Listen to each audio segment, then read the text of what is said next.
नमस्कार, जनप्रभा सुपरफास्ट में आपका स्वागत है। मैं हूं हेमेंद्र सिंह। एक नजर डालते हैं आज की सुर्खियों पर।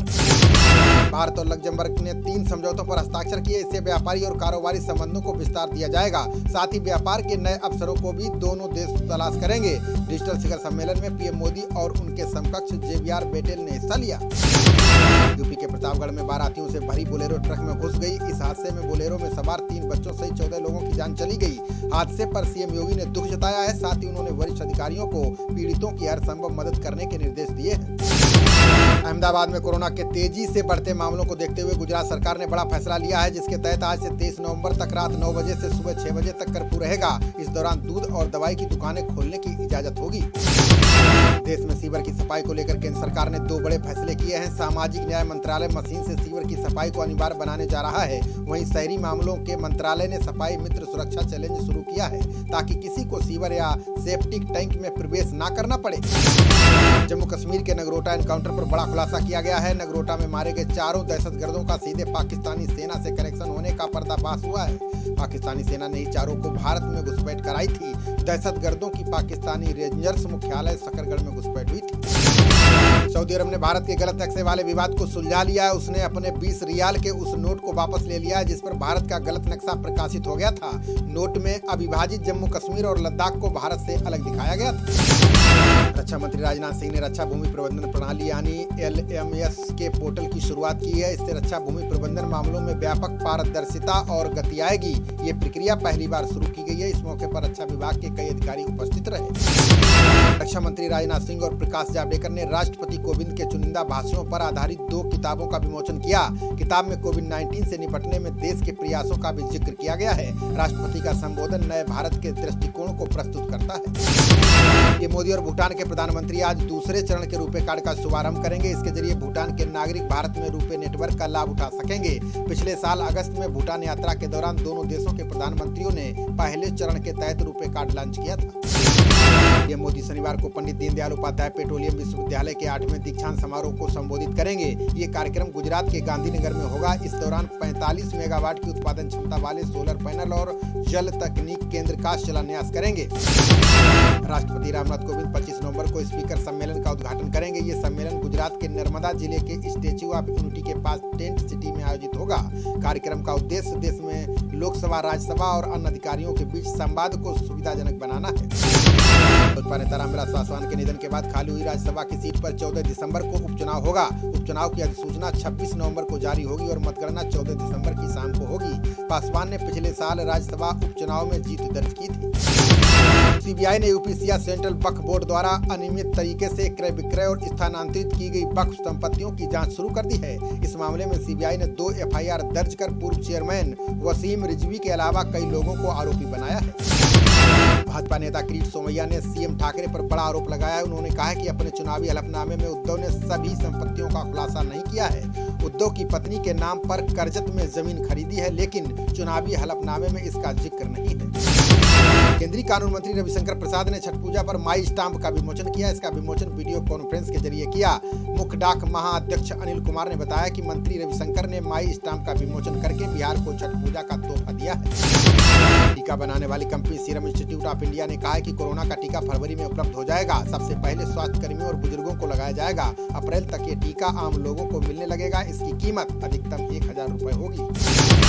हरियाणा में आज से कोरोना वैक्सीन के तीसरे चरण का परीक्षण शुरू हो गया है। हरियाणा के स्वास्थ्य मंत्री अनिल विज को PGI के विशेषज्ञों और स्वास्थ्य विभाग की निगरानी में वैक्सीन दी जाएगी। स्वास्थ्य मंत्री ने स्वेच्छा से कोवैक्सीन के परीक्षण में भाग लिया है। भारत में कोरोना संक्रमितों की संख्या 90,04,000 के पार पहुंच चुकी है। इनमें से अब तक 1,32,202 लोगों ने अपनी जान गंवाई है। देश में पिछले 24 घंटे में 45,882 नए संक्रमित मरीज सामने आए हैं। वहीं 584 लोग जिंदगी की जंग हार गए हैं।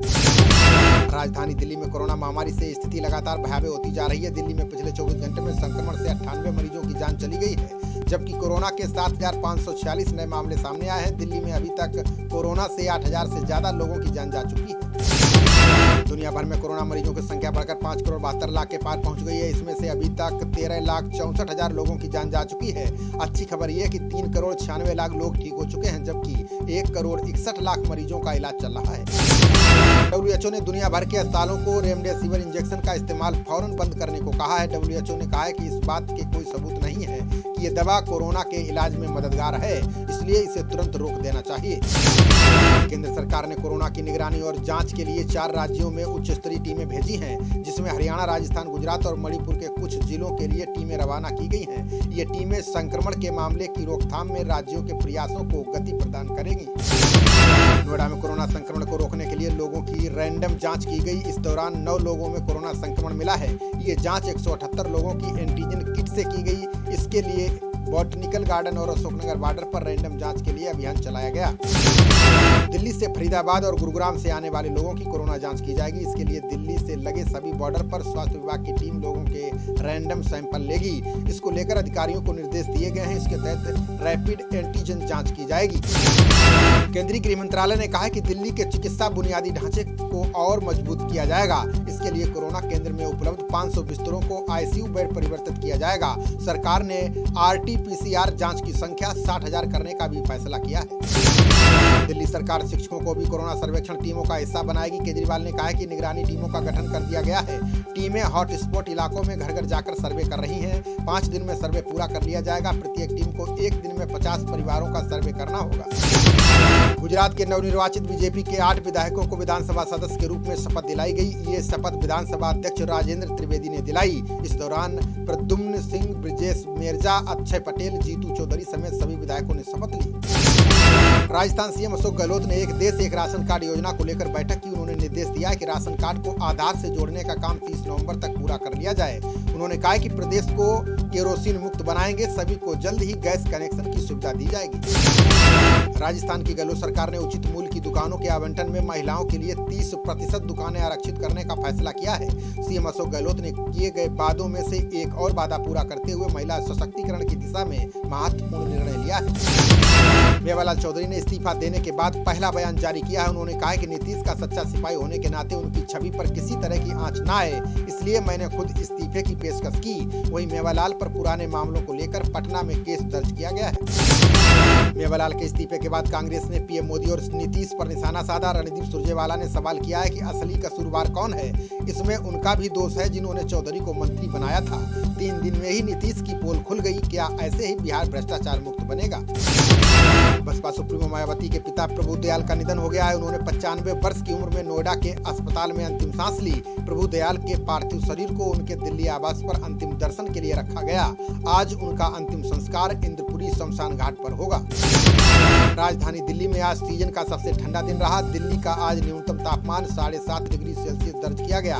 वहीं अधिकतम तापमान 25.5 डिग्री सेल्सियस रहने का अनुमान है। बता दें कि बृहस्पतिवार रात को तापमान में गिरावट दर्ज की गई, जिसके बाद आज सुबह मौसम काफी ठंडा रहा। महाराष्ट्र भाजपा नेता आशीष शेलार ने कहा है कि शिवसेना के भगवा झंडे को पवित्र करने की जरूरत है। शिवसेना ने हिंदुत्व को छोड़कर एनसीपी और कांग्रेस से हाथ मिला लिया है। शेलार की टिप्पणी संजय राउत की उस बयान के बाद आई जिसमें राउत ने भाजपा के झंडे पर सवाल उठाया था। बिहार चुनाव में कांग्रेस के खराब प्रदर्शन को लेकर राहुल गांधी पर सवाल उठाने वाले नेताओं पर गाज गिर सकती है। कांग्रेस के पूर्व सांसद फुरकान अंसारी को पार्टी ने कारण बताओ नोटिस जारी किया है।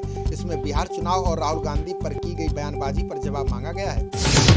बिहार में कल से लोकल ट्रेनों के चलाने की घोषणा की गई है। पटना से सहरसा और जयनगर समेत दर्जन भर शहरों के लिए इंटरसिटी और मेमू ट्रेनें चलाई जाएंगी।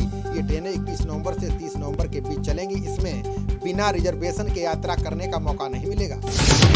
अमेरिकी प्रतिनिधि सभा ने सर्वसम्मति से हांगकांग और चीन को लेकर प्रस्ताव पारित किया है। इसमें हांगकांग के मौलिक अधिकारों और आजादी को कमतर करने के लिए चीन को जिम्मेदार बताया गया है। साथ ही मानवाधिकार हनन की घटनाओं पर चीन की निंदा की गई है। अधीर रंजन चौधरी ने AIMIM को भाजपा की बी टीम बताया। उन्होंने कहा कि बंगाल के लोग ओवैसी के एजेंडे को समझ गए हैं। अल्पसंख्यकों के वोट खाकर ओवैसी ने महागठबंधन को हराने में भाजपा की मदद की।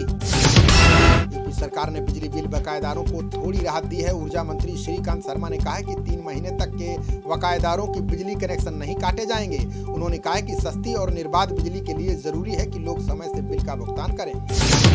भाजपा सांसद रीता बहुगुणा जोशी समेत 9 के खिलाफ गैर जमानती वारंट जारी हुआ है। ये वारंट विशेष एमपी एमएलए अदालत ने जारी किया है। 2015 में धरना प्रदर्शन के दौरान हुई तोड़फोड़ के मामले में ये कार्रवाई हुई है। उस समय रीता बहुगुणा यूपी कांग्रेस की अध्यक्ष थी। गौतम बुद्ध नगर जिले के सभी वाहन डीलरों और नए वाहन खरीदने वाले लोगों को अब ऑनलाइन नंबर आवंटित किए जाएंगे। ये जानकारी जिला अधिकारी सुहास एलवाई ने दी है। उन्होंने कहा है कि इससे लोगों को अब परिवहन विभाग कार्यालय के चक्कर नहीं काटने पड़ेंगे। नए कृषि कानूनों के खिलाफ दिल्ली चलो मार्च के तहत किसान 26 नवंबर को दिल्ली पहुंचेंगे। किसान संगठनों ने कहा है कि कृषि कानूनों को वापस लेने के लिए केंद्र सरकार पर दबाव बनाएंगे। इस मार्च को 500 से अधिक किसान संगठनों का समर्थन मिला है। भारत हैंड सैनिटाइजर निर्यात करने की स्थिति में पहुंच गया है। केंद्र सरकार ने इस काम के लिए एमएसएमई मंत्रालय की सराहना की है। एमएसएमई मंत्रालय ने कहा है कि आने वाले दिनों में भारत अन्य क्षेत्रों में भी विनिर्माण को बढ़ावा देगा। इससे आत्मनिर्भर भारत के लक्ष्य को हासिल किया जा सकेगा। असम के मंत्री हिमंत बिस्वा शर्मा ने कांग्रेस पर गंभीर आरोप लगाए हैं। उन्होंने कहा कि कांग्रेस कश्मीर में खतरनाक अलगाववाद की राजनीति में लगी है। वहीं असम में उसका एजेंडा सांप्रदायिक है। ये देश की एकता और अखंडता को नुकसान पहुंचा सकता है।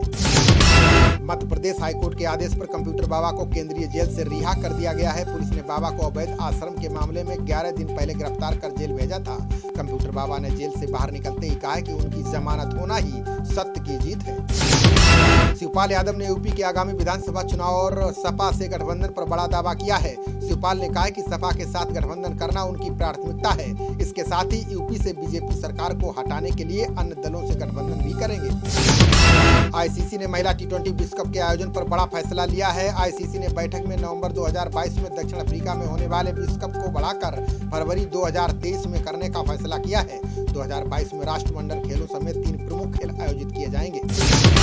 श्रीलंका के पूर्व क्रिकेटर और गेंदबाजी कोच नुवान जोयसा को आईसीसी ने भ्रष्टाचार रोधी संहिता में दोषी पाया है। जोयसा पर नवंबर 2018 में आरोप तय किए गए थे। आईसीसी ने कहा है कि जोयसा निलंबित रहेंगे और उनकी सजा की घोषणा बाद में की जाएगी। देश में 8 माह बाद आज इंडियन सुपर लीग फुटबॉल के 7 खेलों की बहाली हो गई है।